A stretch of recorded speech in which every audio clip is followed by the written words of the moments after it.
Hello friends, welcome back to our channel. Friends, assessment year 2025-26 में financial year 2024-25 की income tax return filing का season चल रहा है।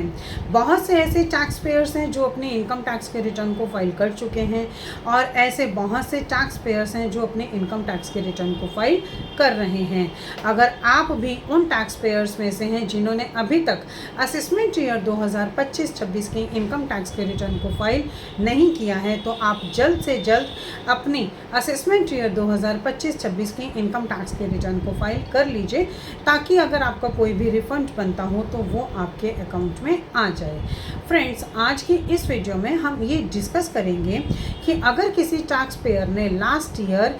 जिस ITR फॉर्म में अपनी इनकम टैक्स के रिटर्न को फाइल किया था, क्या इस साल भी उन्हें सेम ITR फॉर्म को चूज़ करके अपनी इनकम टैक्स की रिटर्न को फाइल करना है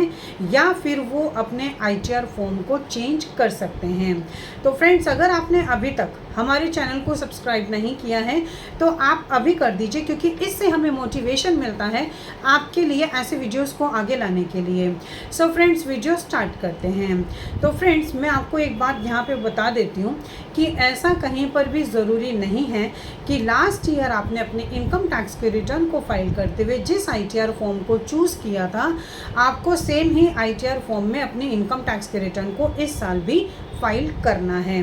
क्योंकि जो आपकी इनकम टैक्स के रिटर्न को फाइल करते हुए ITR के फॉर्म को चूज़ किया जाता है, वो इस बात पर डिपेंड करता है कि आपकी इस टाइम की सर्कमस्टांसेस क्या हैं। रिलेटेड फाइनेंशियल ईयर में आपने क्या बिजनेस किया है, क्या आपकी सैलरी इनकम है, आपकी किस तरह की फाइनेंशियल ट्रांजैक्शंस हैं, ये इस बात पर डिपेंड करता है। उसके बाद ही हम ITR फॉर्म को चूज़ करते हैं। कई बार ऐसा होता है कि लास्ट ईयर आपकी सैलरी की इनकम थी, लेकिन इस बार आपकी सैलरी इनकम के साथ साथ बिजनेस या प्रोफेशन से भी इनकम है, तो आपका ITR फॉर्म चेंज हो जाएगा। लास्ट ईयर आपका बिजनेस या प्रोफेशन से इनकम थी, तब आप ITR 4 यूज़ कर रहे थे, लेकिन इस बार आपका बिजनेस या प्रोफेशन से इनकम नहीं है तो आप ITR 1 फॉर्म चूज़ करेंगे, क्योंकि आपकी सिर्फ सैलरी की इनकम है।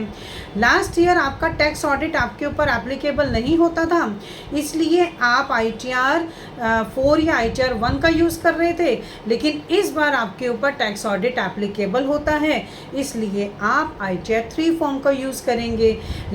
लास्ट ईयर आपके ऊपर सैलरी इनकम थी, लेकिन इस बार आपका बिजनेस या प्रोफेशन से इनकम है, तो उस केस में पहले आप लास्ट ईयर में आपने ITR 1 या ITR 2 फॉर्म को चूज़ करके अपने ITR को फाइल किया था, लेकिन इस बार आप ITR 3 फॉर्म को चूज़ करके अपनी इनकम टैक्स के रिटर्न को फाइल करेंगे। तो फ्रेंड्स, इस वीडियो के थ्रू मैं आप सबको यही समझाना चाहती हूँ कि आप इस साल अपने इनकम टैक्स के रिटर्न को फाइल करने के लिए किस फॉर्म को चूज़ करेंगे, किस ITR फॉर्म को चूज़ करेंगे, ये इस बात पर डिपेंड करेगा कि आपके रिलेटेड फाइनेंशियल ईयर में जो आपके सर्कमस्टांसेस हैं वो क्या हैं, उनके फैक्ट्स क्या हैं, आपका जो फाइनेंशियल ट्रांजैक्शंस हैं उसके ऊपर डिपेंड करेगा कि आपके ऊपर कौन सा ITR फॉर्म फाइल होगा।